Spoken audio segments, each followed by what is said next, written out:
Hey, Lablabi. Hello. Working. Game na yan. Kasi, okay, ganito.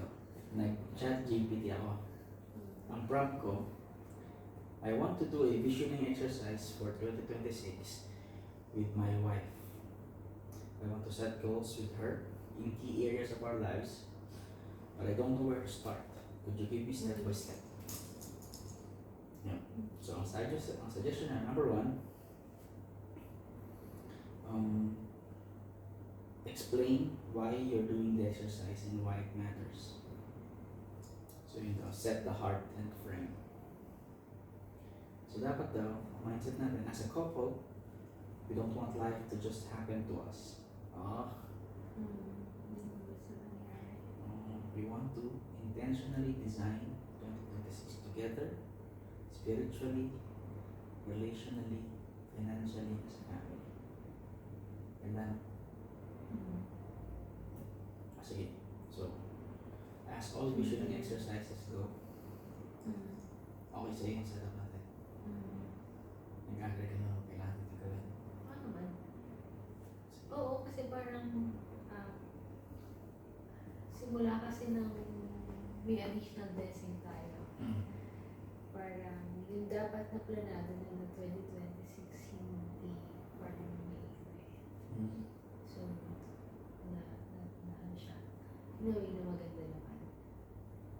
So tingin ko mas kailangan natin yung traditional na maging intentional. Intentional tayo na mag-isip ng strategy for this year. No? So, pero kagaya ng lahat ng vision exercise lang, suggestion dito, number one is to review the past year in two angles.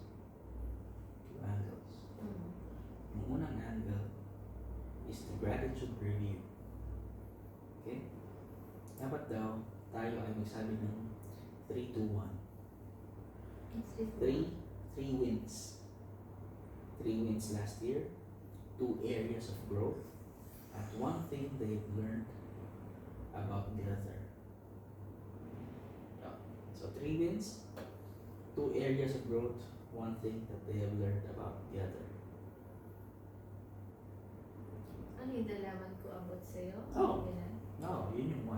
Yun yung 1. So yung 3 wins. Okay. So, isa-isa natin gawin. So, 3 wins muna tayo. O salitan ng tag-isang win. Sino mo na?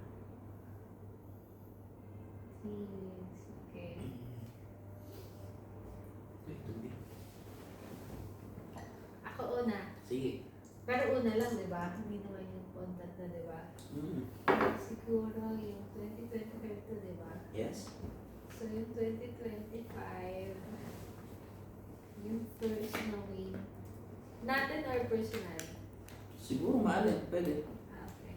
Habang namimili na dito sa kami ng Pakistan. So, yung first win ko ay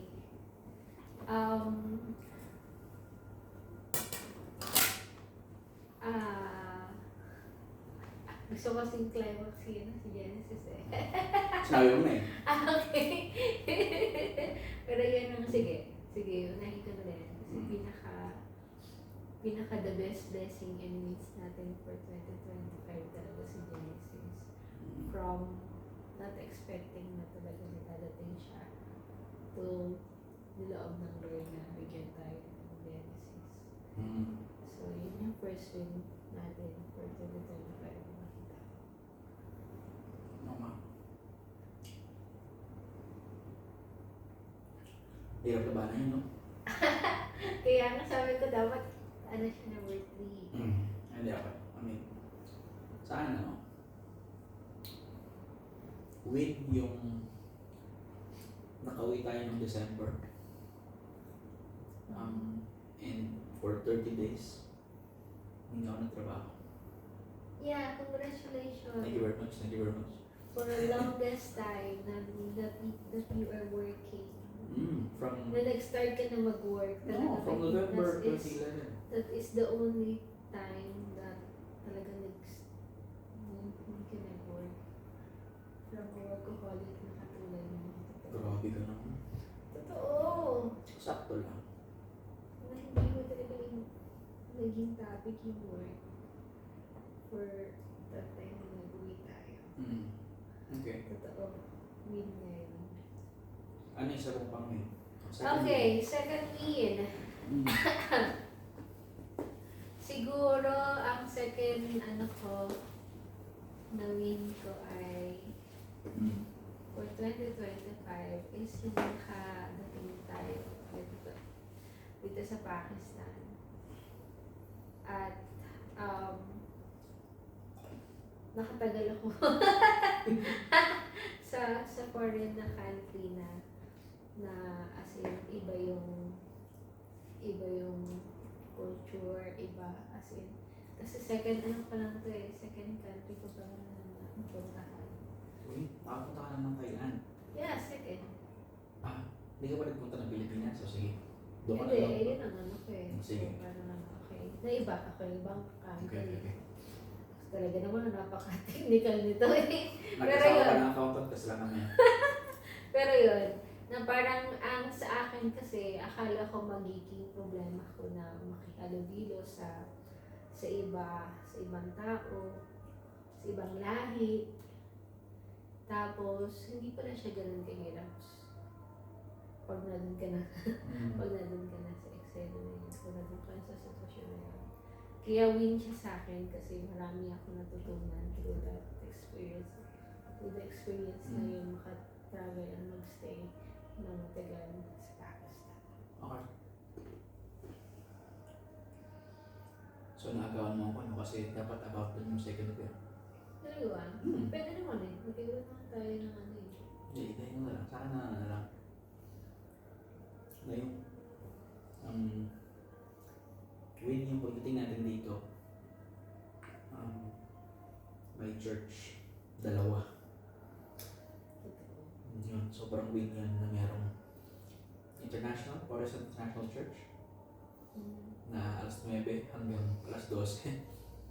Tsaka may Filipino Community Church na alas 2 hanggang alas 5. 3, Alas 3 ba? So yung mga ganun. 8 to 6. 12 to 6. Yeah. Sa akin win yan kasi hindi ko expect na sa Pakistan, Islamic country, merong Christian community. So yan, win. Diba, mahaba pa to. Bilisan mo kaya sumagot. Okay. Pangatlo. So, meron naman ako pangatlo. Siguro win din sa akin na as in mas na-develop, mas naging malalim yung connection natin, dalawa. Akin naman. Nagkaya-gaya mo. Na parang mas naging close tayo kasi tayo lang yung as in magkaano dito sa ibang lugar na to. So parang naging win sa akin na mas nakilala kita kung sino ka. And ito na, mas naging close tayo. Sige. Yan, it's a win. Sa akin din dapat yun, pero babuguhin ko na lang. Ako, to win yung nasubukan ko nung maging trabaho na lang. Subukan ko nung maging international staff last year. So,